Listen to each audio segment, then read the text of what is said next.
All right, everyone. Today we're doing a little section about simplifying square roots. And here's the thing about simplifying square roots is most people will get these wrong for two reasons. One, they don't practice, and there really isn't any other way to get good at this other than to practice, practice, practice. And the other is when they see simplifying, they run to their calculator, they punch in square root of whatever number, and they get this nice big long decimal, and they write it down. And that just simply isn't what simplifying is. All right. These first ones you have on the paper are pretty easy because they are perfect squares. All right. So the square root of 16 is 4. All right. That's very easy. The square root of 25 is 5. The square root of 36 is 6. All right. Those simplify very easy, again, because they are perfect squares. However, if I turn these off and I turn these on, these are a little more difficult to simplify. All right. Again, we do not want to bring up our calculator. All right. And if I take the square root of 50, notice I get, oops, I got to do this the right way here. There you go. The square root of 50 is this big long decimal. All right. And if it said take the square root of 50 and round to the nearest tenth or hundredth or what have you, then that would be fine. That's exactly what I would do. But it doesn't say that. It says to simplify. Okay? And when it tells me to simplify, I have to make sure that that's what I'm doing. I'm simplifying, all right? And we're going to do an example. We're going to actually do 6 of them, all right? Because really, it is about practice, all right? So when you simplify, it's kind of like reducing a fraction, all right? If I had the fraction 4 twelfths, okay? If I had the fraction 4 twelfths and I say simplify it, well, you wouldn't run to your calculator and divide by 4 by 12 and get a decimal, right?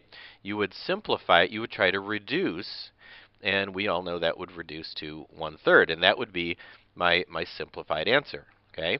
Well, when you see simplify, we want to break the square roots, the radicals, down as much as possible using perfect squares, all right? And we talked about perfect squares the other day, and I'm going to throw them on the screen right here. Here's some common perfect squares all the way up through 144. Basically the multiplication tables, right, that we did in elementary school. All right, 1 times 1 is 1, 2 times 2 is 4, etc. Okay, so let's give these a shot. This is what we're trying to do. We're trying to simplify the square root of 50, or radical 50. So I'm going to write this right over here. I'm going to start with radical 50.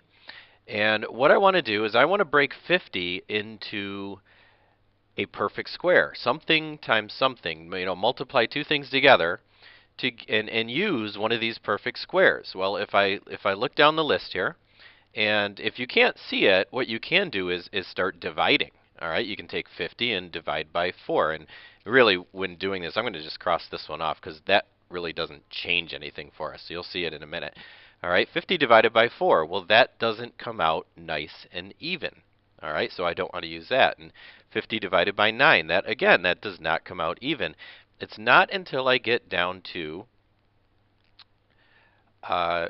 50 and I divide by 25 that comes out nice and even. So here's what I'm going to do. I'm going to say this is equal to the same thing as 25 times 2. All right, because 25 times 2 is 50. All right, now notice I put the perfect square first, and there's a reason for that. All right, my next step, I'm going to separate what's underneath the radical into its own radical symbol. All right, so all I did was take the 25, put it in its own radical symbol, and take the 2 and put it in its own radical symbol.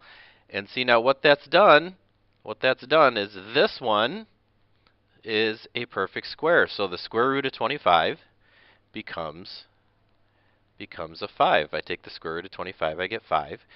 All right, and this other part, I can't break that down any. I can't simplify that anymore So I just bring it right down and put it right next to it. So that says 5 times radical 2. All right, and this is simplified. This is very mechanical.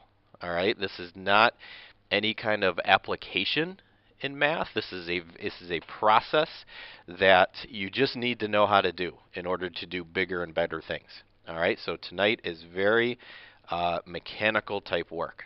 All right, so let's try and do radical 28 here. Let's try to simplify again. Look at that word simplify. Okay, so I'm going to start with, let me put a line right here, and I'll squeeze it in over here. Radical 28, and that is not a perfect square, so I want to break it into something times something, and I want one of those somethings to be a perfect square. Well, let's see what will happen. If I start right here at number 4, 28 divided by 4, and that is a 7. So that comes out nice. So I'm going to use that. I'm going to make this 4 times 7 because 4 times 7 is 28. All right. Notice it's the same second step as I did right there. Okay. Now I'm going to do the same step as I did right here. I'm going to break it into radical 4 times radical 7. All right. And then, again, same step as I did up here. So 1, 2, 3, 4, 1, 2, 3, 4. That square root of 4 is 2.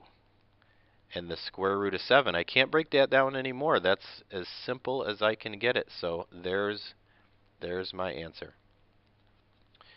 Alrighty. Okay, let's try number 3 here. Let's switch to a different color just to make it a little different. All right, so radical 18. Starting out with radical 18. And again, that's not a perfect square, so I want to change it into something times something. And I want one of those somethings to be a perfect square. Well, does 18 divide by 4? Well, no, it doesn't. Does 18 divided by 9? Yes, it does. All right, so let's break it into 9 times 2. 9 times 2 is 18. Okay, notice, here's step 1, here's step 2, here's step 3, here's step 4. All right, same 4 over here. I'm on step 3 now. All right, step 3 says break these up into their own radicals. Okay, and the square root of 9, that's a perfect square. Square root of 9 is 3. This radical right here is in simplest form, so I just bring it down, and there's my answer. Okay, so again, it's just practice. As you do more of these, you'll be able to look at it and say, oh, yeah, that's a perfect square. I can break it down into that, and I can break it down into this, and they'll just go quicker. It's just like anything else. The more you practice, the better you're going to get at it. All right, so let's take these off. Let's get rid of that, and I'm going to leave my perfect squares up there, and I'm going to try these 4. These are a little bigger numbers, so they might take a little more thought process here. So let's turn that layer on. There we go. Let's try radical 44. Okay. So again, I'm going to cross this guy out because he really doesn't do any good for me. And I'm going to start and go in order. And again, once you do more of these, you won't have to necessarily go in order like this, and it'll just become more natural. So what could I break these into? Let's see, 44 will divide by 4. All right, that'll divide by 4 and give me 11. So I'm going to break this into 4 times 11. And notice again, I'm putting the perfect square first, okay, because that really is going to be the one that I get rid of the radical from. So step 3, I'm going to break it up into parts. And this square root of 4, that's a perfect square. So 2 radical 11. All right, and there you have it. There's your answer. Okay. So let's try radical 75. I'm going to switch colors here again. All right, let's do a little red. Radical 75, and let's see what we can divide by. Can I divide by 4? No, that doesn't work. Can I divide by 9? Well, that doesn't work. Can I divide 75 by 16? That doesn't work. Can I divide 75 by 25? Oh, yes, I can. All right, 75 divided by 25 goes 3 times. So I'm going to break this up into 25 and 3. Okay, so I've done like this first step. I've done this second step. Next step is to break it up into 2 parts, just like I did in each of the other ones. And then 25 square rooted, that's a perfect square, so that becomes 5. and that's a radical 3. So there you go. There's your answer. Okay. All right, let's try number 5 here, and I'm going to start with radical 200. And I'm going to do the same process. I'm going to say, can I divide that 200 by 4? And yes, I can. Well, radical 200 would be, what would it divide by 4? Wouldn't you get 50? Right? Oh, and I don't want to put that first. I want to put the perfect square first. Hold on. I want to put the 4 times 50. 4 times 50 is 200. Okay, and I'm going to split that up into radical 4 times radical 50. And square root of 4 is a 2. And I get 2 radical 50. Now, here I want you to pay attention to this one, though. This one is not quite done. You always say to yourself, can I keep going? Can I still break that 50? Can I break that down even more? And if I start dividing, you can divide 50 by 25. All right? So I'm going to switch again. I'm going to make this 25 times 2. Okay? And that means 25, radical 25, times radical 2. Now this 2 keeps coming along for the ride. All right, should put equal signs there. All right, this radical 25, that turns into, square root of 25 is 5. And those are being multiplied, right? There's a little multiplication symbol in between there. And radical 2, that's the lowest, whoops, I don't want to put a 1 there, I want to put a 2 there. That's the simplest form of that radical. So then out here I have 2 times 5. Well, 2 times 5 is 10. And that's a 2. Okay? So there's my answer for square root of 20. Now, some people may have said, well, wait a minute. I could have done that a shorter way. And there is. And I've always said, you know, with math, there's many ways to do the same problem. I could have, right at the very beginning, said, wait a minute. I can take 100 times 2. All right, right off of the square root of 200. And because that 100, radical 100, is a perfect square, radical 100 is 10. And look, I get the same answer. Okay, so if you can see a bigger perfect square that will work, then that's even better. That will make your problem shorter for you. Okay, but either way is fine as long as you keep simplifying. I don't want to stop right here. I want to keep going. All right, so I get to the final answer. It's like simplifying fractions. You can reduce, but then you can sometimes reduce again. All right, so hopefully that was pretty straightforward. It's always good to have these common perfect squares. That's why I put it right on the note packet. It's good to have those right in front of you.